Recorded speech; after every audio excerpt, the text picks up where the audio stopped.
నియోజకవర్గ శాసనసభ్యులు ముక్కు ఉగ్ర నరసింహారెడ్డి గారి ఆదేశాల మేరకు ఈ రోజు 9/10/2025 తేదీన స్థానిక మహాలక్ష్మి మిల్క్ డైరీ ఆవరణలో మండల పట్టణ గ్రామ బూత్ పరిధిలో 60 ఓటర్లకు కేఎస్ఎస్ మెంబర్స్ బాధ్యతల గురించి మండల తెలుగుదేశం పార్టీ అధ్యక్షుడు బొల్ల నరసింహారావు గారి ఆధ్వర్యంలో నిర్వహించిన సమావేశంలో ప్రసంగిస్తున్న కనిగిరి ఏఎంసీ చైర్మన్ యారవ రమ శ్రీనివాస్ గారు. ఈ కార్యక్రమంలో తెలుగుదేశం పార్టీ ముఖ్య నాయకులు, cluster incharge, unit incharge, booth committee incharge, KSS members, Telugu Mahila నాయకులు హాజరయ్యారు.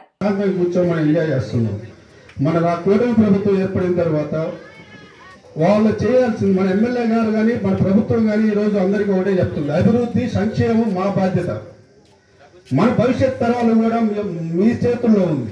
కూటమి ప్రభుత్వంగా కొన్ని సంవత్సరాల అధికారంలో ఉంటేనే మన భవిష్యత్తు, మన పిల్లల భవిష్యత్తు, తరతరాల భవిష్యత్తు కూడా ఎంతో అభివృద్ధి చెందుతుంది.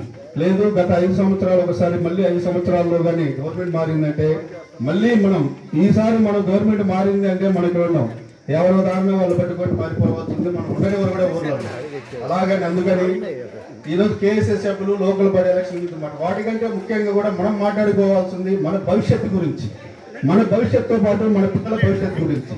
మన భవిష్యత్తు బాగుంటే మన రాష్ట్ర భవిష్యత్తు బాగుంటుంది. మన రాష్ట్రం ఈరోజు దేశంలో నెంబర్ 1 ఎదగాలంటే మన కూటమి ప్రభుత్వానికి ఇంకా 10 సంవత్సరాలు మినిమం అధికారంలో ఉండేటట్టు మనం కష్టపడాలి. ఒక 5 సంవత్సరాలకే మనం తట్టుకోలేకపోయాం. ఎలా ఎంత క్రూరంగా వాళ్ళు చేశారో, అబద్ధాల మీద వచ్చినటువంటి అధికారంలోకి వచ్చినటువంటి పార్టీ అది. అనతి కాలంలోనే అది ఈ రోజు అంతమందిపోయింది. ఆ రోజు 151 సీట్ వచ్చింది. ఈ రోజు ప్రతిపక్ష హోదా కోసం వాళ్ళు పోరాడుతున్నారు. ప్రజల కష్టాల గురించి వాళ్ళు పోట్లాడుతున్నారు. అట్లా మాకు ప్రతిపక్ష హోదా ఏమని వాళ్ళు డిమాండ్ చేసుకుంటున్నారు. ప్రజలకు ప్రతిపక్ష హోదా ఇవ్వాలి వాళ్ళకి. ఎందుకంటే వాళ్ళు చేసిన అరాచకాలు అలాంటివి. వాళ్ళ అరాచకాలను అడగదొక్కి ప్రతిపక్ష హోదా లేకుండా చేసి ఈ రోజు రోడ్ల మీద పడేశారు. అయినా వాళ్ళకి బుద్ధి రాకుండా ఇంకా మాకు ప్రతిపక్ష హోదా కావాలని తిరుగుతూనే ఉన్నారు. కానీ ప్రజలకి ఉన్న కష్టాలు ఈ రోజు మన కూటమి ప్రభుత్వము గత ఎన్నికల్లో వచ్చిన హామీల్లో భాగంగా సూపర్ 6 పథకాల్లో భాగంగా 99% చాలా వరకు నెరవేర్చింది. మనం ధైర్యంగా ఈరోజు ప్రజలకు చెప్పుకోవచ్చు.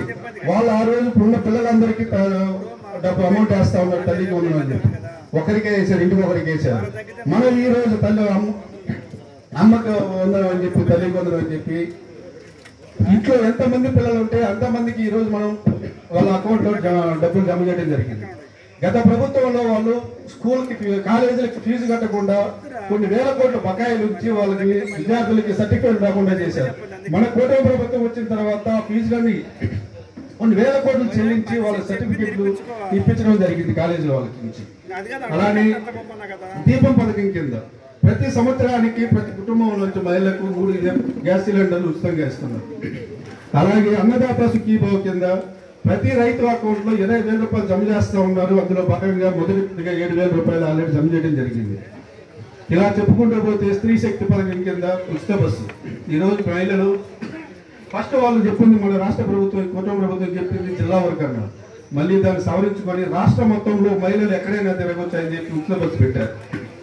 అలాగే ఈ ఉచిత బస్సులో భాగంగా ఆటో డ్రైవర్లు వాళ్ళు రోజు జీవన కోల్పోతున్నారని చెప్పి వాళ్ళకి ఆటో డ్రైవర్ల సేవలు అని చెప్పి 15,000 రూపాయలు వాళ్ళ అకౌంట్లో జమ చేయడం జరిగింది.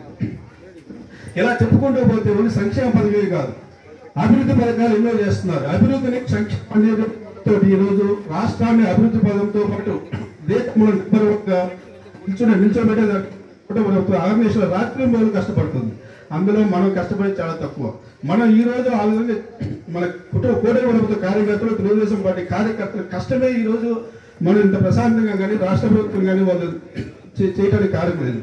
అదే మనం తక్కువ సీట్లు ఇచ్చుంటే వాళ్ళు ప్రతిపక్ష హోదా ఉండుంటే ఇంకా ఎంతో గందరగోళం చేశారు. ప్రజలకు బాగా తెలుసు ఎవరు ఏం చేస్తున్నారు. ప్రజలు ప్రతి ఒక్క ప్రజలు కూడా గమనిస్తూనే ఉన్నారు. వాళ్ళకి ప్రతిపక్ష హోదా లేకుండా చేస్తే మనకి 161 సీట్ ఇచ్చారు.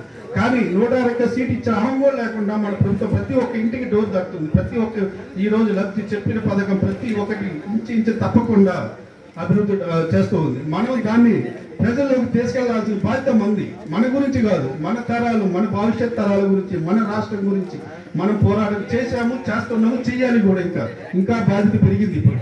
ఎందుకంటే మన లోకల్ వారి ఎలక్షన్లు అవన్నీ పక్కన పెట్టండి. 29 ముఖ్యం మనకు. 2029లో మళ్ళీ ప్రభుత్వాన్ని మనం తెచ్చుకోలేకపోతే ఎలా ఉంటుందో ఒక్కసారి మీరు ఆలోచించండి. ఇప్పుడే మెడికల్ కాలేజెస్లో కానీ ప్రతి ఒక్క దాంట్లో ఛాలెంజ్ చేస్తున్నారు. మీరు ఎవరైనా కానీ చేయండి, మేము మళ్ళీ మా గవర్నమెంట్ వస్తే ఏం చేస్తామని ఇప్పుడే బెదిరిపోయి చెబుతున్నారు. ఆ బెదిరింపులకు మనం లొంగకుండా, వాటి తాటాకి చప్పులు బెదరకుండా 29 ఎలక్షన్ని ఇంతకంటే ఇంకా భారీ మెజార్టీలో వాళ్ళు వైనాగ్ వచ్చినట్టు మన పులివెందులలో మనం ఎలక్షన్ పెట్టారు, జడ్పీటీసీ ఎలక్షన్. మనం ప్రశాంతంగా వాళ్ళు నామినేషన్ వేయించుకొని ఇచ్చాం. ఏం జరిగింది? డిపాజిట్లు కూడా రావాలి. వాళ్ళలాగా మనం వెళ్ళి నామినేషన్ చించేలా వాళ్ళు నామినేషన్ ఇచ్చాము, ఎలక్షన్ జరిపించాము, డిపాజిట్ రావాలి, 10% ఓట్లు కూడా రావాలి వాళ్ళకి. ఎందుకంటే మనకి ఎలక్షన్లు మన దేని 29 కూటమి ప్రభుత్వాన్ని ఎలా తెచ్చుకోవాలని ఇంకా కష్టపడాలి. 24 కంటే 29 మన భవిష్యత్తుకి ఎంతో ముఖ్యం. అది అందరూ ప్రతి ఒక్కరు గుర్తుపెట్టుకోవాలి. అందులో భాగంగా ఈ రోజు కేఎస్ఎస్ సభ్యులు కానీ, గ్రామ పార్టీ అధ్యక్షులు కానీ, బూత్ ఇన్ఛార్జీలు కానీ, మన ఏ హోదాలో ఉన్నట్టు ప్రతి ఒక్కరి బాధ్యత పెరిగింది ఈ రోజు. అది మన తరం చాలా వరకు సగం అయిపోయింది.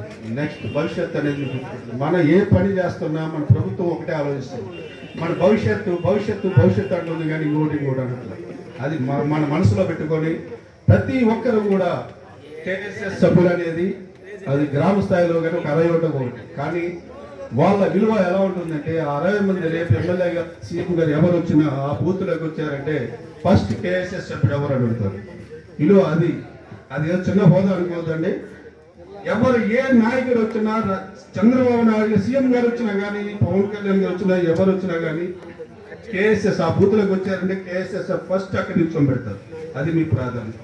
తర్వాత మిగతా నాయకులు, కేఎస్ఎస్ సభ్యుడు తర్వాతనే మిగతా అందరు నాయకులు. అది గుర్తు పెట్టుకోండి. కష్టపడి పనిచేద్దాం. ప్రతి ఒక్కరూ అందరం ఇక్కడ ఇవాళ ఏం లేవు, తారతమ్యాలు ఏం లేవు, అందరినీ కలుపుకొని వెళ్దాము. ఇందులో సరే కుటుంబం తర్వాత ఎలాగైనా చిన్న పొరపాట్లు ఉంటే కొంచెం ఈగోలు ఉంటాయి. వాటన్నిటిని పక్కన పెట్టి మన ఈగోస్ పక్కన పెట్టి 29 టార్గెట్ గా మన పిల్లల భవిష్యత్తు, మన రాష్ట్ర భవిష్యత్తు, మన కనిగిరి భవిష్యత్తు గురించి ఉగ్రణ గారి కోసం కంపల్సరీ కష్టపడాల్సిన అవసరం ఎంతైనా ఉంది.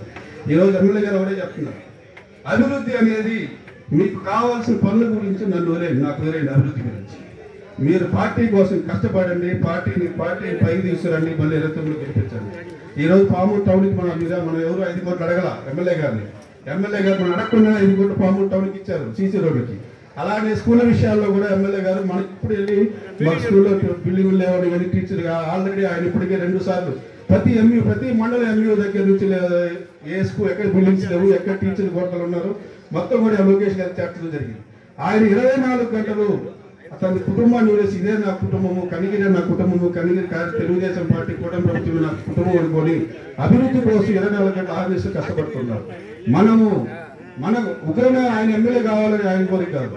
మనకు ఆయన ఉంటే మన భవిష్యత్తు కనిగిరి అభివృద్ధి. ఇప్పుడు దాకా అనేపల్లి ప్రాంతం అన్నారు. ఈ రోజు 1.5 సంవత్సర కాలంలోనే IIIT ఆల్రెడీ మనకు శాంక్షన్ చేశారు.